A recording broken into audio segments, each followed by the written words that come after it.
a little bit longer, but here is Michael Barkless. Michael? Candace, Greg, where did the summer go? Here we are. It's unbelievable, but tonight is the final Binghamton Mets home game of the year of the regular season. Of course, they will be back for the postseason, as this team did qualify as one of the two teams in the North Division. Still don't know if they're going to finish first or second.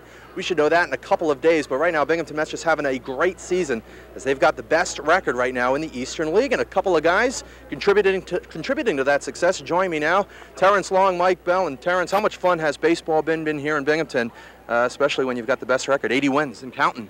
Oh, it's been great. You know, I got a great bunch of guys here. You know, it's one of the best teams I ever played on. I've been here since '94, but you know, I've never played on a team like this. And you've put up some great offensive numbers in terms of, I guess, the home run category in particular.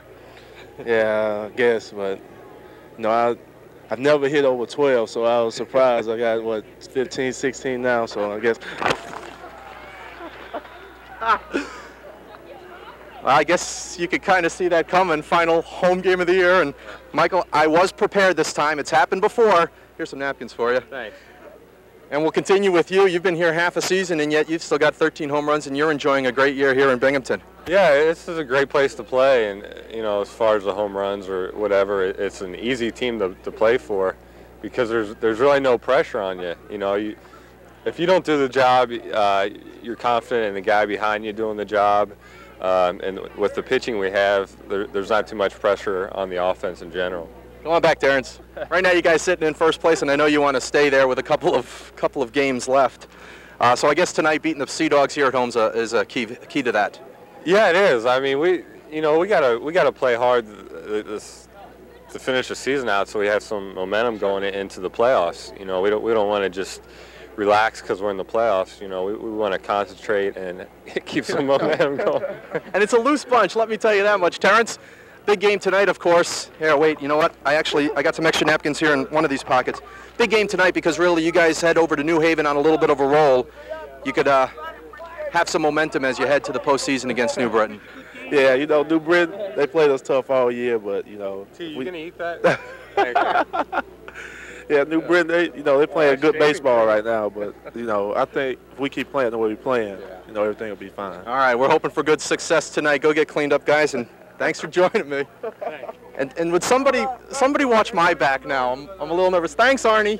They got Arnie Gooch last night, so here we go. As you can see, the team very together, very loose, having a lot of fun, especially with the postseason right around the corner, and that is guaranteed. Well, the good old boys are returning to Watkins Glen once again. The schedule for the 1999 season has been released. Mark it down on your calendar. The Bud at the Glen returns August 15th, and it's going to be exciting. Watkins Glen President Brian Sperber today announcing that the Glen date is just one of so many things that the Glen is looking forward to in the upcoming year. They're going to have plenty of announcements concerning the track. This fall, they say they plan on announcing plans regarding the continuous upgrading of the facility. Now, other dates you should make note of. The season opens with the Daytona 500 on February 14th. Racing comes to Dover June 6th. Pocono's two dates are June 20th and July 25th, and a new race has been added to the schedule, the Jiffy Lube Miami 400 at the Metro-Dade Homestead Motorsports Complex in Homestead, Florida, November 14th. And Jeff Gordon was on hand at the track this morning to officially welcome the 34th event to the Winston Cup schedule.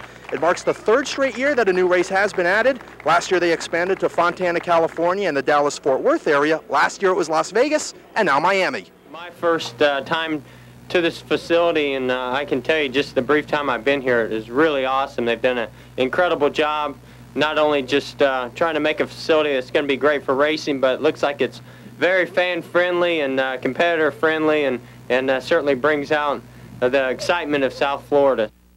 So Winston Cup continues to expand, but tonight it's baseball. Binghamton Mets wrapping up the regular season home schedule tonight. Plenty of tickets. Come on down, support this team, but they will be back for the playoffs. Candace, Greg, back to you.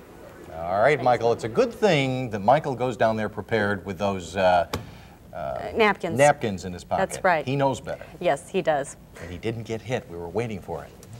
Come on, guys, get Michael. The famous characters from the comic strip BC will pay the Twin Tiers a visit in just about 2 weeks. And that is just in Well, Michael, I guess it is now his to hold. Mark McGwire hitting that number 62, or better, we don't know. There's still plenty of season left, but this is really one story that certainly transcends sports. The whole country captivated by this. I mean, here was a record that a lot of people thought would never be broken. And it was. And we're around to see it. You know, I wasn't quite born yet when Roger Maris hit his 61st home run, but I'll tell you this, I'll remember 62 for a long time to come. Mark McGwire rewrote history tonight. His name goes into the record books as the all-time home run hitting king after clubbing his 62nd of the season. Down the left field line, is it enough? Gone! There it is! 62! Touch first, Mark. You are the new single-season home run king.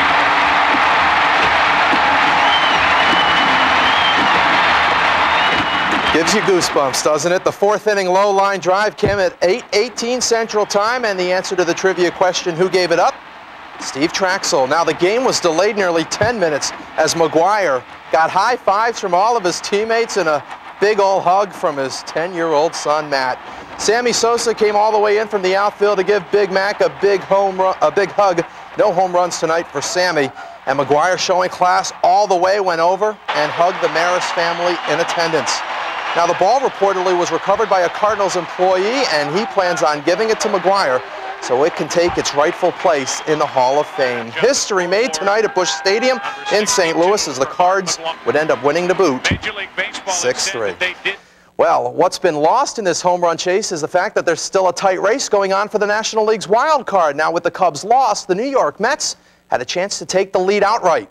Mets were playing in Philly, and you know what? They're probably saying tonight, thank you very much, St. Louis. First inning, Rico Brogna solo homer. Third inning, Kevin Cefic gone. Bobby Estella also gone. Out of the fifth, Brogna does it again. Cefic in the sixth hits his second. How about Estella? He also went yard twice. Keeping up with me? How about the seventh, Marlon Anderson? First major league at bat, first major league home run. Mets pitching gave up 7 taters tonight. They get pasted. 16-4 your final. Ouch. Also, it was Montreal doubling up Atlanta 6-3. Pittsburgh knocked off Milwaukee 8-7, while Houston knocked off Cincinnati 13-4. Great pitching matchup tonight in Boston. David Kona, the Yanks, hooking up with Pedro Martinez and the Red Sox. And Martinez was cruising as he struck out Ricky Lede. Cone, though, tough as well. Fans, Troy O'Leary. Coney with 11 strikeouts. This game was all tied at 1 into the 8th. The Yanks would load him up, and finally Paul O'Neill. Slow little dribbler, but you know what? Gets the job done. Yanks score the go-ahead run on the fielder's choice, go on to win it. 3-2 your final. The Yanks clinch a tie for the AL East crown. Also, it was Texas down in KC 7-6, while Chicago took care of Detroit 12-6. Well, they've got the 7th leading money winner on tour coming, but they've also got the guy dead last on the money list. In all, a total of 150 professional golfers have committed to play in next week's BC Open. The entire field was announced today at the Enjoy Golf Course, and it includes 8 past champions and 6 golfers among the top 50 money winners on tour. In all, it's a solid field that should lend to an exciting week of golf action. There's so much parity out there right now that, you know, if the spectator is coming in to watch good golf, I can absolutely guarantee that they're going to see super golf, especially with all of the holes being done now and the consistency from green to green. We're really looking forward to a super tournament. Local favorites Mike Holbert, Joey Sindelar, and Wayne Levy will be in Endicott, but Jeff Sluman has a prior commitment and will not be able to attend. Now, other notables include Tommy Armour III, Stuart Sink, Jim Furyk, Peter Jacobson, Skip Kendall, Sandy Lyle, Chris Perry, Steve Payton, Tommy Tolles. Past champions returning include Fred Funk, Nolan Henke, Gabriel Yetstead, Holbert, Richie Carl, Levy, Blaine McAllister, and Sindelar. So, of course, we'll see if Yetstead you can do it again. That's right. Best thing about this tournament is you never know who's going to win it come Sunday afternoon. And the course looks great. We've got our field in front of us, so the only thing left to do is tee it up. Play some golf. That's right. Thanks, Michael. Sure. If you've got a nose that's slightly sizely, we've got a contest for you. We'll